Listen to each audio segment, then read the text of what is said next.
Hello everybody! If you saw my last video, you would know that this is the one that comes after it. I wanted to make some cash envelopes, and I probably should have kept some of the ones that I made previously. In my first video, I made them out of origami paper, and what I found myself doing was taking from one envelope to put into another envelope, or if I was running out of the house to grab cash and my purse wasn't big enough to carry the envelope, then I would just grab the cash and then I couldn't remember where I put it. So what I decided to do instead, since I was looking more for bill denominations than I was for actual categories, because I don't really have that many categories that I'm trying to separate them up into, so I made these from just regular manilla envelopes, and I saw in some DIYs, if you don't have a laminator like myself, that you can just use packing tape. So I just used packing tape and I cut, you can see here, this is like the bottom of the folder. I just cut, I took a dollar bill and I cut about 1/2 inch from each side, and then about from the top and bottom. So that way when the bills were inside it, even if they were hanging out like here towards the bottom, there was still a lot of space here at the top, and they weren't like trying to, poke out and try and get out or something. And the other thing I did was I used these address labels, and I just stuck them on over the lamination. So that way if I do want to use this for something else later, or topics change, or I do get into a better habit of actually sticking to an envelope system, then I can just take this off and slap a new label on it and call it a day. So in my one envelope, surprise, surprise, I put my $1 bills. I just have one. I had a couple more, but I went shopping yesterday for some toiletries, and I'm left with $1. In my 5 envelope, you guessed it, I have 5s.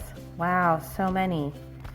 And again, I had more 5s yesterday. I had tons and tons of them, but I took out a handful and I spent them. I bought like toothpaste and body wash. What else did I buy? Coffee. The necessities. And in my 10, I have a 10. I only have one 10 in here. It's very lonely. My bank does not give me an ATM where I can take cash out of. My 20s are empty, but hopefully they will be full soon. And because I can't take out denominations smaller than a 20, I can only take out 20s, 50s, and 100s. Is it 50s? No 50s, just 20s and 100s. And that's because the bank that I go to is just any ATM. It's not, my bank itself is online, and I do get reimbursed ATM fees, but because I can't withdraw money from it or deposit cash into it, I can only get these smaller bills when I go shopping and I break up my 20s. So that's the story with that. And I also found out I really want to get my hair done for my cousin's wedding in October. And I found out the total cost of my hair appointment without tax and tip is going to be $315. And tax is always a little tricky because the tax here where I live is 7.25%, but sometimes they add like an extra 2% for something, and I never know when that's going to happen. So I added a couple extra dollars to my tax, and then I like to leave at least 20% for my tip. So I'd like to give at least $65 for the tip, because I know that my hair appointment is going to take a long time. I have 2 colors in my hair, and because I haven't done my hair since January, I think was the last time I did it, I have a couple of different things to do. So I didn't write it on the back of this. So the hair appointment that I have, so I have my 2 colors. I want to have my hair reglossed. I need to have my roots done. They have to re-bleach my hair, and then they wash, cut, and style. So that's 7 things that they do. So what I did to try and make myself feel a little better is I took my calculator and I said 315 divided by 7 is 45. So each thing that she's doing is not necessarily $45 worth, but my hair is very long, so even when I go somewhere to cut it, it's at least $30 if I wanted to go to like a super cuts or something.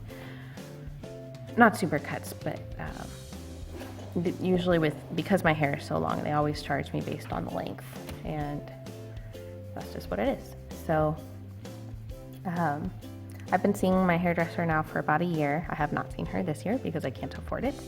So I wanted to try and fund my hair appointment to try and cash flow it between now and October. And for my beauty, I'm going to run out of some beauty products soon, so I want to try and cash flow those as well. And I feel really silly using the term cash flow, but that's kind of like the point of sinking funds, right? So these are my sinking funds: hair and beauty, and I'm just putting them in the same envelope. I don't have a reason to really keep them separate right now. And then I have my car. I could probably paperclip the amounts to keep them separated in here.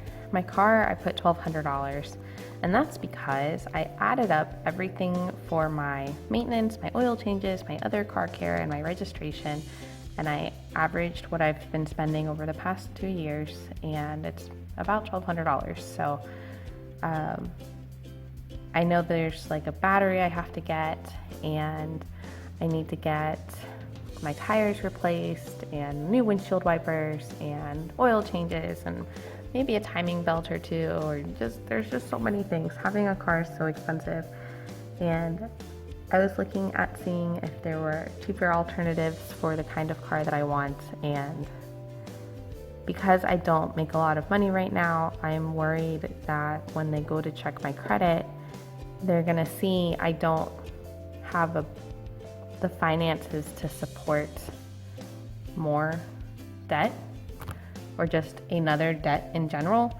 And since this whole point is to get out of debt, I'll have to wait until I get more money a month so that I can prove that I'm making so much money to get a cheaper car, or just a little bit older or something. So this is my car. So these are my cash envelopes. I hope I'm gonna put these guys in the back, get these ones in order just for fun, and I keep them all in this little pouch here. And then the other piece of paper that I have is this, and this is just a very small folded piece of paper. I usually keep it in my wallet, in my back pocket, or sometimes I'll stick it in the pouch that I have. And what I've done is so in my first August video, you'll know that I think it was like $106, but most of it was in change. So I took some of the change out so it would be easier to close my wallet. And my new starting cash balance for my wallet is $104.35. For my running total, I'm going to keep it here on the side. So currently I have $37.81 left in my wallet. And then here at the top, I've just written my categories. So I don't really have that many categories to begin with. So I just have like gas, my car, my food, and my miscellaneous. And anytime I've used cash for anything, I'm going to put it here. And if there's ever a moment when I can break up what I spent, then I'll break it up. So this was a whole Target payment. So like here I bought some coffee, and then this is like the toiletries that I purchased. And then on the bottom I'll write like I want to get gas, I want to get my car cleaned, coffee, any other like whatever.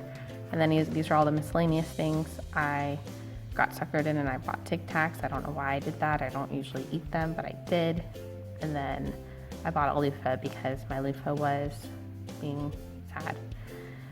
And since everybody's in back to school right now, they're not, I mean, $3 is still pretty expensive. What I did was I took my tax from the receipt and I just divided it by the amount of products that I purchased based on what was taxed. So I got body wash, toothpaste, the Tic Tacs, and a loofah. I still need a face primer and my face wash, and I've just listed it here under miscellaneous for right now. And then on the back, I have what I need to save. So my hair, beauty, my other car care, and I've just labeled this side my sinking funds. And then here at the bottom, I have put kind of like on the other side, like what everything up here will encompass. So these are all the things: cut, color, gloss, color 2, bleach, wash, style. I should probably put roots, but I know when I get my receipt from my hair, it's just going to have a total. It's not going to show like a breakdown like this. So I think this system will work better for me for right now until I can get better at using the envelope system. Yeah. So thanks for watching, and I hope you have a great day.